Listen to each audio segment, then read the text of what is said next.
When creating a television show or any rendition on the iconic Madam C.J. Walker, it's important to make sure that you not only represent her properly, but all of the people surrounding her and her life as well.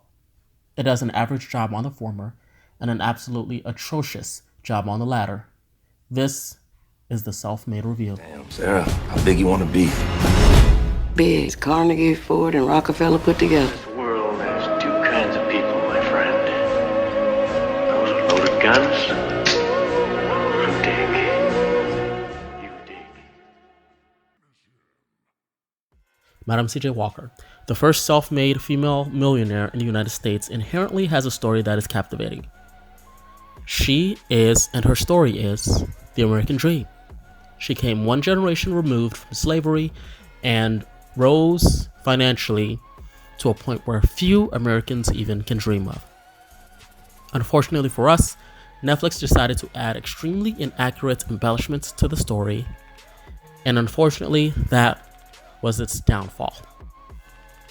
Now, the show picks up with Madam C.J. Walker starting out as a washerwoman for a woman named Addie Monroe. Now, Addie Monroe also had a formula at the time, and Madam C.J. Walker at that time was, doing her laundry, and she had lost hair. She had hair problems, and Addie Monroe had tested her product on, but had given Miss Walker her product that was used to help African American women grow back their hair and to have their hair flourish. After she used this, her hair grew, and Madam C.J. Walker stated that it changed her life and she wanted to sell the product. Addie Monroe did not want Madam C.J. Walker associated with this product and her business, so she decided to start her own thing. Madam C.J. Walker did, and everything is history. So that's the beginning of the series, and from there it kind of goes into a lot of different points that I kind of want to tackle individually rather than kind of go on a broad assessment. So this series is broken out into 4 separate episodes. It's a limited series, so it has 4 separate episodes, each as long as about 45 minutes to an hour, and each episode focusing on different phases of her life. The beginning phase was the startup phase, and it actually opens up with one of the points that I want to get into, and the first big problem with this entire series. There are no punches held back. It lets you know immediately what this show is going to be about. It's going to be about black men and how horrible they are, just to put it frankly. That's what this entire show is about. That's the entire portrayal. The first scene opens up with her, the first scene outside of like the monologue, where it doesn't really show this, the actual acting and people talking. It opens up, the first actual main scene opens up with her husband slapping her, right, and calling her a mangy dog, and her husband obviously is a black man, and that's how it opens up. That's how it starts, right? Domestic violence from black men. Now, if you wanted to know what this series is, summarized in one line, that's what it will be. Black men are horrible people, right? That's the message. And if you want, and if you thrive, and if you like to eat, and you get energy from a media that portrays black men as the pitfalls of society, then this is right up your alley, right? However, if you wanted to, and you can shut the video off if that's all you wanted to know, right? However, if you want to know more about why that is and why how it was portrayed, please keep watching.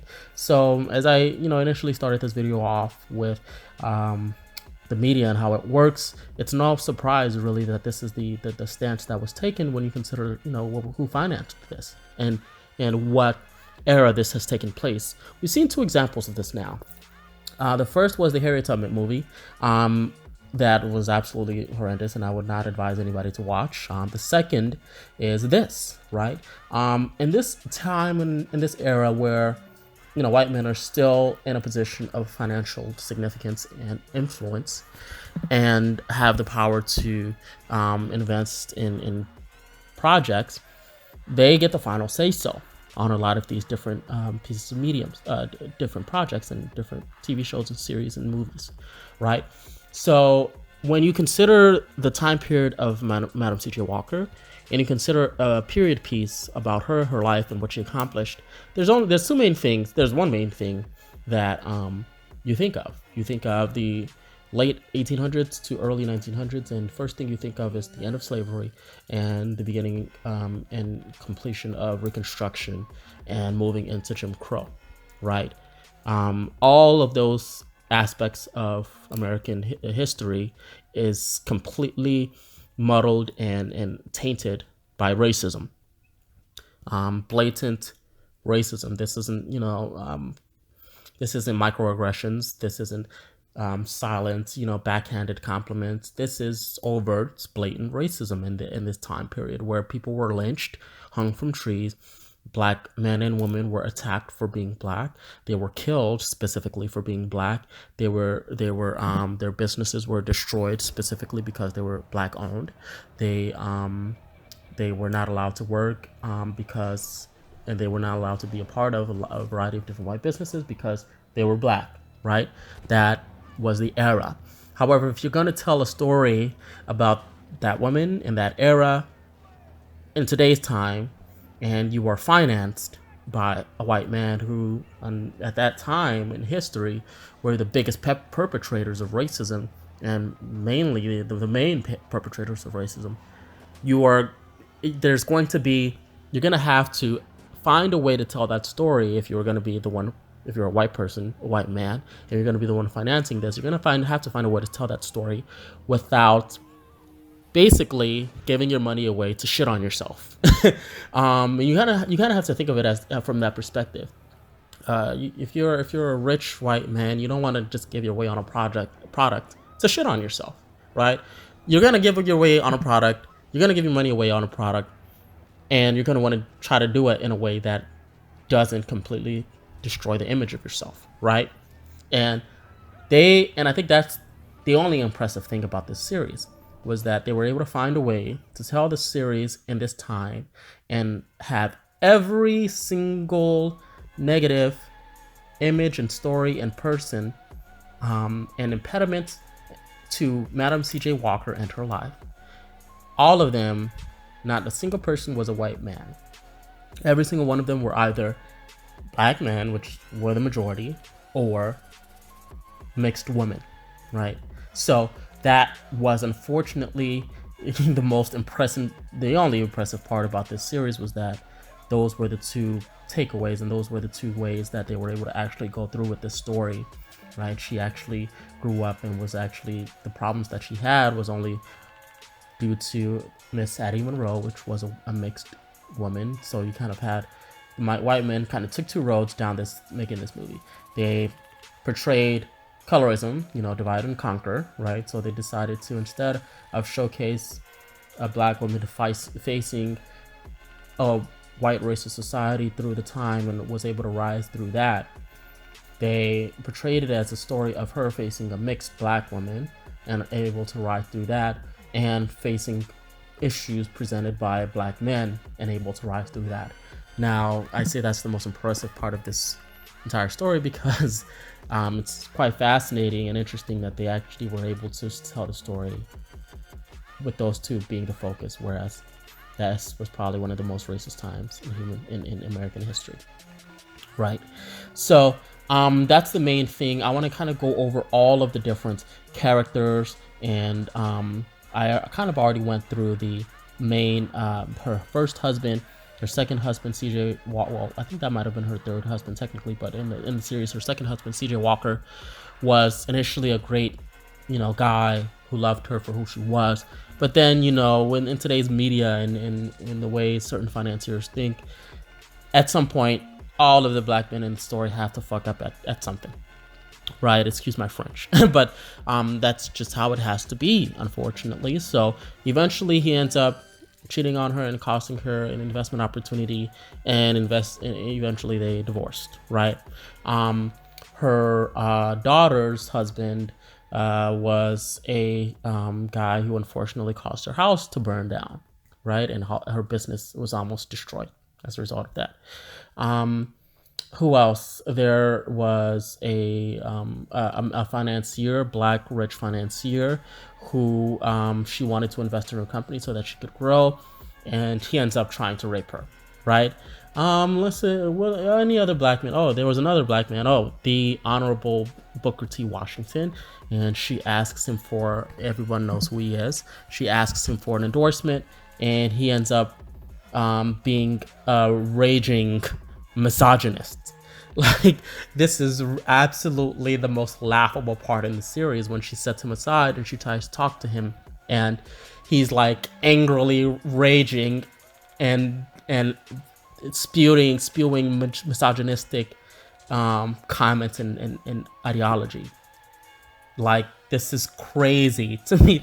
He might have been one of the main villains, out in this entire story when you think about it, and it's absolutely ridiculous. We can't continue to allow these financiers to get away with the way they portray our heroes, because Booker T. Washington is one of the most amazing African American leaders in human history, in American history and in human history. So, yeah, he was another one who was an impediment to her business, and in real life, they had some issues in a situation where they were at the convention, and she, stopped the convention and wanted to make her speech because she wanted an endorsement, and he hadn't given it to her, but he did give her an endorsement in the 1913 convention, and he stated the significance of female entrepreneurship. So we know that that's not the type of man that he was. However, for the sake of Netflix and drama and creating conflict and ensuring that created conflict has nothing to do with white men, you're left with this situation, right? So that's what happens, and it kind of goes through when we talk about Booker T. Washington and W.E.B. So there's only one main character, a part of the story that doesn't really have any issues and doesn't cause any problems with Madam C.J. Walker and her story and her journey, and that's Sweetness, and he's actually her lawyer, right? And he is the main lawyer throughout the entire series. And actually, sorry, his name is Ransom, not Sweetness. Sweetness was his cousin. His name was Ransom. And even he, had a problem where he invested in Madam C.J. Walker's company through his cousin Sweetness, and his cousin actually fixed a bet, and that's how he actually won the money. He thought it was just a bet; he was gambling, but his cousin fixed it for him, and he made money out of it, and it ended up being dirty money because it was fixed, and that was the money that ended up being invested in Madam C.J. Walker's company. So that's kind of where the entire story. I think that is the main problem, and that those problems are so jarring and aggressive in how they're portrayed that it completely destroys any positives that are part of this limited series, right? But there is one positive that I want to highlight, and the positive is focusing on the life of African Americans post Reconstruction, right? Those imageries of the grandfather talking about his life on the field and in plantations, to his son, who now is the husband of Madam C.J. Walker and is looking to help her grow her company to multi-millions of dollars, right? That dichotomy is so interesting, and it's just unfortunate that it couldn't be told without any agenda driven through the media, through the series itself and through the medium. So that is, I think, one of my favorite aspects of it, and it's a very small part of it. But that is a part of the series that I have to be honest and say that I think was a good takeaway that I had. And now again, I think the entire series overall was so poorly done that and it was so agenda driven to be specifically against and destroying black men. It's just it's hatred of black men in television form, and through, unfortunately, the iconic Madam C.J. Walker. But outside of what was mentioned, outside of that one positive, that I just mentioned. I don't really see anything else that was positive about this series. So if you had a chance, or if you'd like to know whether or not I think you should watch it or skip it, I think you should skip it. And I think you should skip it because this adds nothing to the Black collective, male or female, and I think it does more harm than good, if I have to be honest. So yeah, don't go and see this if you actually like good media. If you are very bored and if you have absolutely nothing else to watch, go ahead. But this has been the review of the self-made Netflix series. Please stay tuned. I am going to be reviewing The Banker as well. That's going to be one of my next, my very first next videos. I'm also going to be talking about W.E.B. Du Bois and Booker T. Washington. Those were also two characters within this show, and I want to compare their philosophies, and I'll be dedicating an entire video on that within the near future. So if you like this news, please hit the like button. If you are interested in more content for the global Black family, please hit that subscribe button. Until next time, this is the Black Zeitgeist.